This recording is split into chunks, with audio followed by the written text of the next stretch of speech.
বিকশিত ভাৰতৰ বিল্ডাৰথন প্ৰজেক্টৰ অংশস্বৰূপে ভোকেল ফৰ লোকেলৰ অন্তৰ্গত প্লাষ্টিকৰ অপকাৰিতাৰ প্ৰতি লক্ষ্য ৰাখি ইয়াৰ ব্যৱহাৰ কমাই অল্টাৰনেট ইকো ফ্ৰেণ্ডলি বস্তুৰ ব্যৱহাৰৰ ওপৰত আমি এটা প্ৰজেক্ট প্ৰস্তুত কৰিছো।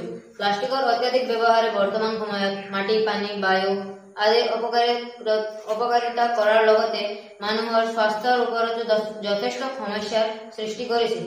আমি ছাত্ৰ ছাত্ৰীসকলে থলুৱা বিভিন্ন ধৰণৰ বস্তুৰ পৰা বিভিন্ন ধৰণৰ ইকো ফ্ৰেণ্ডলি বস্তুসমূহ প্ৰস্তুত কৰিবলৈ চেষ্টা কৰিছো আৰু যাৰ ফলত প্লাষ্টিকৰ ব্যৱহাৰ কমাবলৈ চেষ্টা কৰিছো। এই বস্তুসমূহ পুৰণি কালৰ পৰা ব্যৱহাৰ হৈ অহা বস্তুৰ ওপৰত আমি লক্ষ্য ৰাখি বিভিন্ন ধৰণৰ বস্তুখিনি প্ৰস্তুত কৰিছো।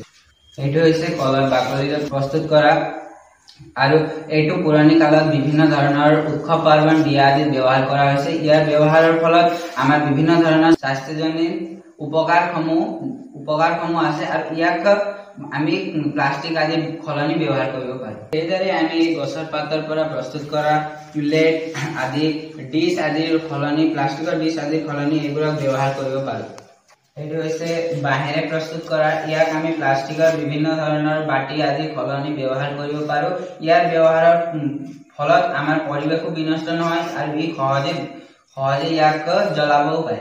আজিকালি ব্যৱহাৰ হোৱা বিভিন্ন ধৰণৰ প্লাষ্টিকৰ বটলৰ সলনি আমি বাঁহৰ চুঙাত পানী খাব পাৰিম, যিটো আমাৰ স্বাস্থ্যৰ কাৰণে উপকাৰী হয়। আৰু আগৰ দিনত এইবোৰ ব্যৱহাৰ কৰিছিলে, ফলত আমাৰ আগৰ মানুহবোৰ হেল্থি আছিল।